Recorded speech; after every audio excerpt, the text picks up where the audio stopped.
It is Friday the 31st, the last day in the EU, so monumentous.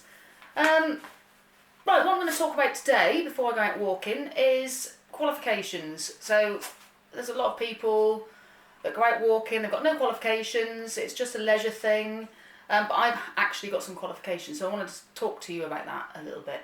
I registered with the UK Mountain Training Board back in 2003, so I've been doing this a fair while. And firstly, for my walking group leader, I think that it's changed to Lowland and Fell group leader or something like that now, it's changed. And then I passed that, and then I registered to do the mountain leader training, which I did, which is a 6-day course up in the lakes. And then I went for my assessment, which I was deferred on. I think it's a 5 or 6 day assessment, and the last 3 days of the assessment is you're out in the lakes, and they test you on every part of your walking training when it comes to do with leadership, your campcraft skills, your fitness, your navigation, and I was deferred on navigation and fitness. I was 4 stone heavier when I did the assessment, so I struggled. I really struggled.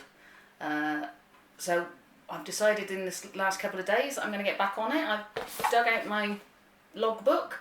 And this just basically, every walk that you do over a certain amount of time, it depends if you're going to log it for your walking group leaders qualification or your mountain leaders qualification. I think it's 4 hours in suitable terrain for a walking group leader and 6 hours in suitable terrain for your mountain leader. So I'm going to start logging all my walks now. I've been in contact with, it's no longer the mountain training, no it's not no longer the UK Mountain Training Board, it's now the Mountain Training Association. So I've been in contact with them, I'm still registered with them, they're just updating my details and I'll be good to go. So yeah, that's basically it, and I'm hoping over the next few months to put this into practice. I'm going to be doing some educational videos on map reading and campcraft skills and kit reviews, and obviously I'm going to be taking you along for my walks as well, and I'm hoping to do not just day walks, I'm hoping to do some overnight wild camping, some multi-day walking. I'd like to start off with this year, obviously I'm pretty busy already this year.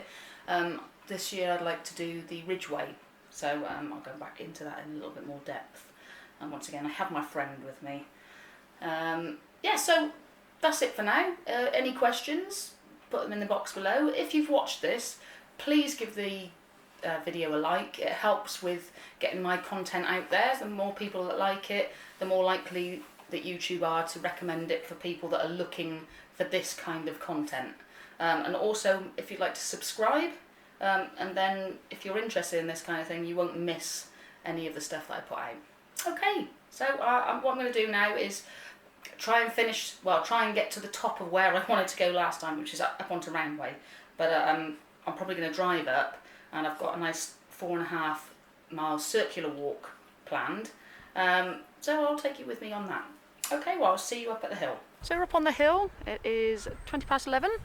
I anticipate this will only take like 2 hours, with filming and stopping for like looking at the views and whatnot. So we've parked just here. Nice little car parking spot. Quite popular, only because it's like end of the week. It's in the week, and the weather's not massively great, but isn't that busy. So Roundway is that way over there. So we're not going to go that way. We're going to end up there. What we're going to do is go through the woods here, and come out and see some spectacular views. There is a footpath that takes you along the side of the wood if you don't want to go through the woods. It's quite muddy. Another track back up to the Leipzig plantation, which is that little copse of wood over there, which we will come through a bit later. So yeah, let's get going.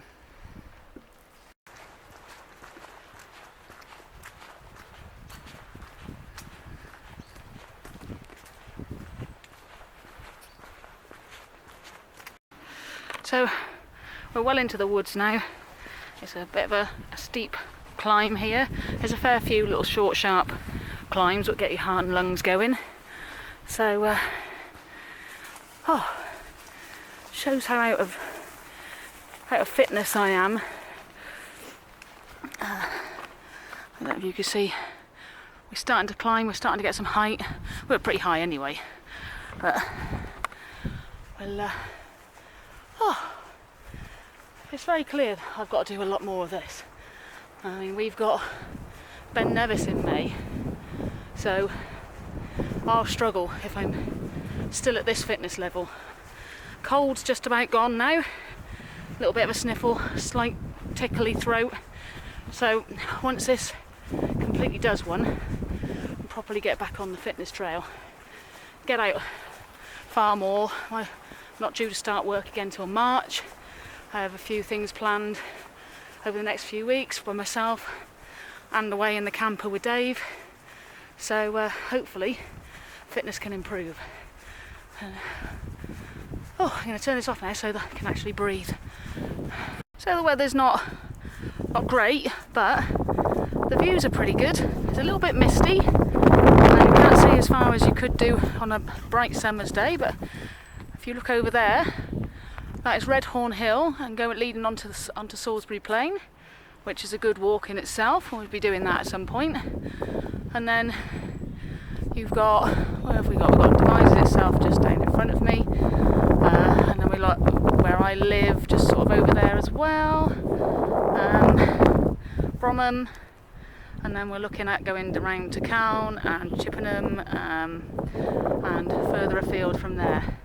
Okay, what you can see there is Roundway Hill itself. And you see the way it's formed is really quite unusual. And we'll talk more about Roundway and things that have gone on up there when we get round. So I'll leave you with that view.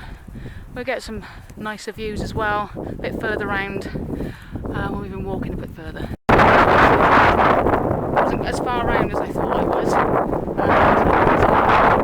little bit disorientated. But this is the start of my re-emergence into the life. So if I'm going to make mistakes, I might as well make it in front of you lot. So let me turn you round and I'll redo this. Now I'm pretty certain now, looking at the lay of the land from here, where I can see Devizes itself, where I said was Redhorn, I'm pretty certain that's Westbury.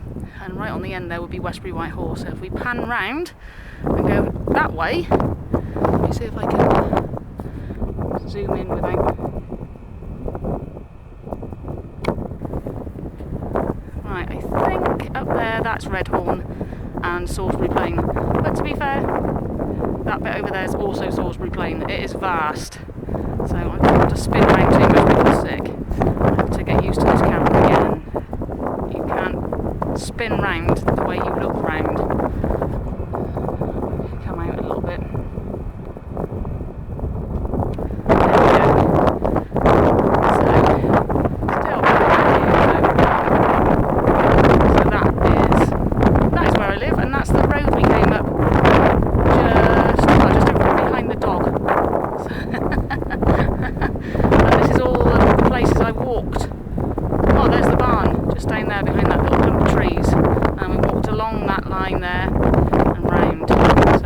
I'm getting my bearings, this is good. Right, I've just turned this on because I've just seen a red kite, but I'm not sure whether the camera is picking it up. I'm trying to zoom in, but I don't... No, I can't find it. Where's it gone? Oh, there it is. Tiny speck. Lovely birds. So we get a couple of native birds of prey up here. Buzzards, a lot of buzzards. And red kite have just recently, in the past few years, come back into this area as well. Are doing quite well. You've seen quite a lot now. They started on the M4 corridor and they've worked their way down. And I'm pretty certain that they're breeding around here as well now. People always say they don't really know how to tell a bird of prey when it's on the wing. When you see a large bird, which you presume is a bird of prey, then if you look at the tail, a red kite has got like a fork like that at the end of its tail. So it's one of the few that you'll be able to tell straight away by its tail. And then if you look at a buzzard while it's soaring round above you, they'll catch the thermals and they'll spin round and they'll go up. If you look at their wings, they look like on the end, they look like they've got like fingers like that, or they'll be splayed out like that, and they're fairly pale on the breast. So that's the two that we get round here. The bigger birds, obviously, we get things like kestrels and sparrowhawks, that kind of thing. So we've got a lot of nature up here and around here, so it's lovely. So the footpath comes out of the wood onto the corner here, and you pick up a path which isn't really apparent when there's no crop, but when there's a crop you just walk straight through. You can see a stile at the other end of it, and then we're heading over to the plantation. So we're going to walk through the mud. Girls are going to be mucky as hell by the time we finished. Where are they? Come on, you two. Ugh. Ugh. Round. We'll go round. Quite nice views in the background there. Squelch away across here. Oh. Fitness isn't actually as bad as I thought. Not a lot to see that way, is there? But that's the wood we've just come from. So I meant to take some pictures up on the top, but I forgot. Where's that? I think that little, I don't know if you can see it, that little mound with the trees on the end. The little mound with the trees on the end there is Edgehampton Hill. That's a nice little walk, and that's quite a short, sharp little descent, or ascent. It's not so bad coming down, is it? So that's quite a nice little walk. So on to the plantation. Come on then, you think you can bring it? Well done. Now what are you going to do? Why don't you leave that there? You can't take it all the way around. Come another 3 miles. So coming out of the wood, come into this clearing area. Now with permission from the town council you can actually camp here. It's really more for organised groups. I've used this for army cadets whilst they're on their Duke of Edinburgh's award scheme expeditions, mostly at bronze. So yeah, it's a nice little spot, easily accessible, and a nice little car park here as well. So if you want to just drive up and enjoy the plantation, you don't have to do too much of a walk to get here. And also this car park serves the White Horse, which is down the other side, which is not too busy. I'll take the girls down there. If it's a bit busy I won't bother, because they'll just get in everybody's way and jump up at them with their muddy paws. So here we are on the site of the White Horse. Obviously I can't see it very well. I was going to put the drone up so that you could have a proper look, but it's really windy and my drone is tiny. It'll be over there. No, actually I'm going the other way, so over there. So you can see Hopton Industrial Estate, named after somebody that was quite well involved with historical events, Roundway, which there's a massive yellow vehicle in there. Now that is Wiltshire concrete. If you come to Wiltshire and you don't see a Wiltshire concrete vehicle for some time, you've been in Wiltshire.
We have lots of things. We have the Cernabis giant, again I think that's Dorset, but this area is all very chalky. A lot of these things planted into the cut into the hillside. So if I have here I can see its eye, it's a big stone. Walking across its back. You can see it from further down the hill.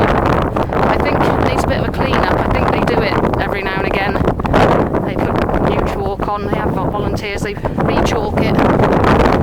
I think this is more built up of chalk rather than cut into chalk, so here we go, here's its eye.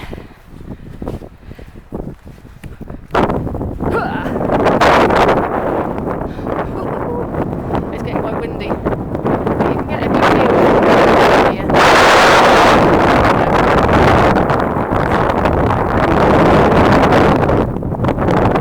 So looking across, it sounds pretty plain. Amazing.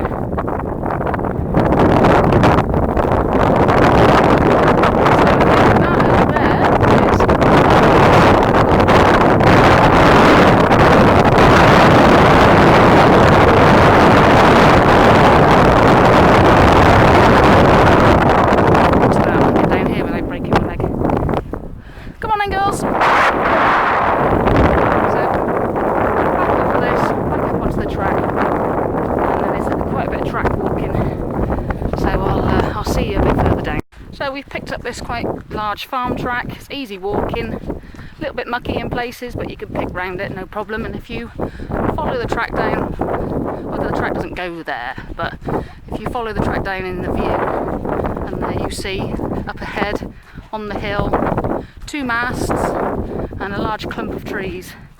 You can follow another track up and onto that top of that hill, down the other side, and you'll pick up the Wessex Ridgeway, which is a long distance trail. I can't remember how long it is, it's, I don't know, 100 miles I think, roughly. So maybe one day, I'd like to do the Ridgeway this year, but the Wessex Ridgeway will wait for another day. But we've got plenty of walking around here, loads of tracks, loads of footpaths, if you can find them. Round here is pretty good actually, all the signs are pretty good, the stiles are kept up together, tracks are kept up together, so good place for walking, but very popular. There with their dog, just past them. But other than that, nice and quiet today.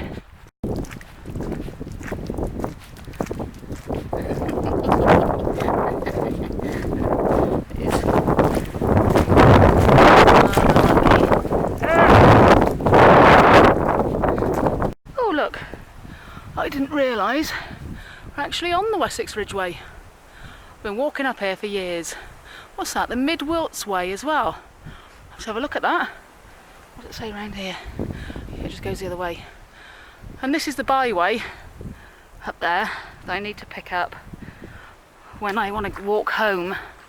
So that's the quickest way back to the car, literally down the hill, round the bend, and the car's in front of us.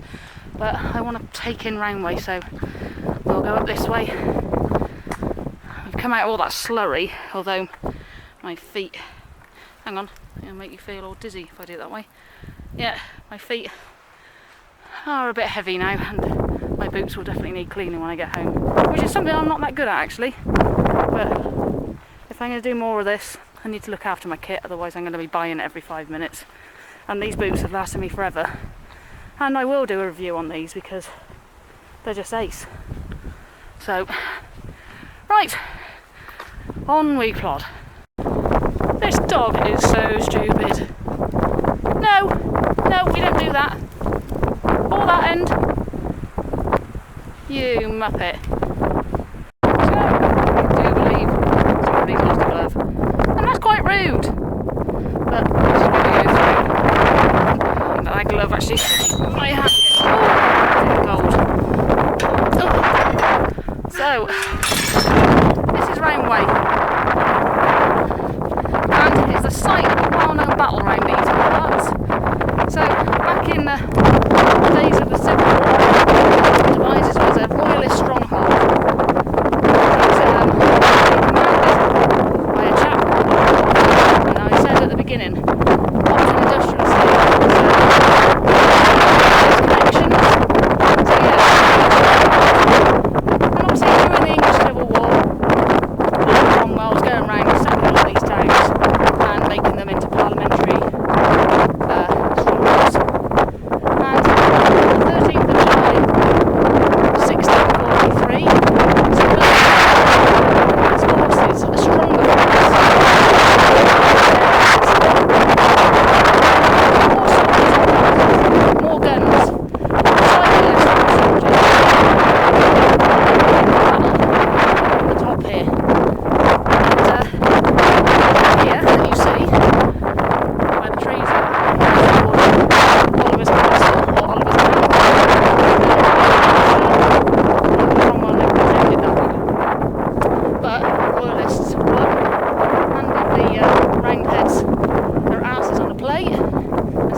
the English Civil War, the First World War.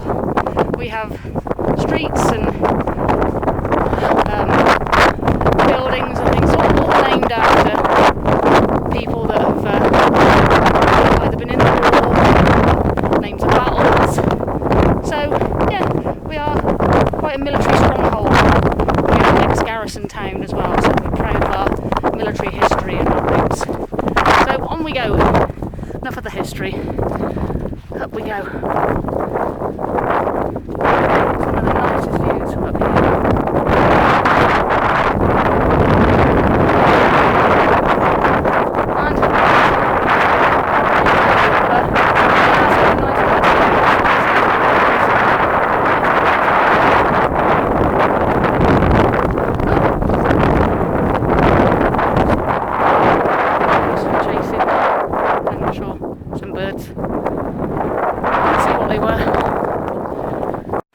So I'm back home, I'm showered, the girls are showered. I wanted to touch a little bit about experience. So first of all, at the beginning I went on about qualifications, and it's great having qualifications, it's good going on these training courses. It really does prepare you for the extra parts that you don't think about. Dealing with people that you find out on the ground with maybe an injury, or they've not taken enough water, or they've just become exposed to the elements, the weather conditions have changed, they've been caught out. So it sort of shows you that. It obviously goes into a lot more depth when it comes to the map and compass side of things, on the navigation. But there's nothing like getting out there and doing it yourself. And that, whether it be by yourself or with a partner or with a small group or a group of kids. And my experience out in the mountains is with youth groups, with the Army Cadets. And I ran the Duke of Edinburgh's Award, the expedition side of things, well, the whole side of things, but I was more heavily involved in organising and running the expeditions. And I loved it, absolutely loved it. But since leaving the Army Cadets, I haven't really done a lot of walking. A few days up Penifan and Snowdon, and the big ones, the stuff that, like the sexy stuff. But I haven't been doing a great deal of keeping up together with my navigation. And when I first got together with my husband, we went out to Dartmoor, and I got us lost. Just shows, didn't it? And he got us out of it, and he'd never done any map reading at all. So I think in the future he's going to try and qualify for his mountain leader, and I'm gonna start getting back into it and try and qualify for my mountain leader. And it isn't because I want to go out leading groups. I don't want to do this as a job. I just think it gives you that extra preparation, those extra skills, and it gives you that little bit of confidence when you go out on the hill or the mountain, to read the situation that you find yourself in. So Christmas Day, 3 or 4 years ago, Dave and I went up the Watkin Path and tried to summit Snowdon, and the weather was foul, absolutely foul, and we got within 100 metres of the top, and it was just so bad that we didn't think that... I'm trying to film here. Yeah, that's great. I can see right in your bum. Let's move that round, sorry about that. And so we got 100 metres from the top, and we basically made the decision not to summit, and we came back down. But we were prepared. We had all the kit. We were properly dressed. We had backpacks with food and shelters and first aid kits and extra warm clothes. I'd say on the way back down, we came across people in jeans and trainers and the flimsiest of kit. No backpack, no water, no food. It's amazing who you see out on the trails. And just things like Snowdon, going up the main track from Snowdon. I've done the Watkin Path twice, once actually summiting, the second time nearly summiting, and then we came up the Llanberis Pass last year. It was really good weather, really clear. It was so hot, we summited by about 8-9 o'clock in the morning, then we came back down, and the track was rammed. But people were walking up in flip-flops, and they think because it's called the tourist track and there's a train to the top, that they're going to be safe. But people hurt themselves and they don't realise. So I just think that your experience and your training, it helps with your confidence, your safety and other people's safety. So I'm going to leave it there. I'm hoping next week to go a bit further afield. I'm hoping to go to Wales, to the Brecon Beacons, and obviously, you know, the pinnacle of the Brecon Beacons is Pen y Fan. So I'm probably going to go that way, but I'm not going to go from Storey Arms. I'm going to go from, I think it's more southeast. So yeah, I'll see you then.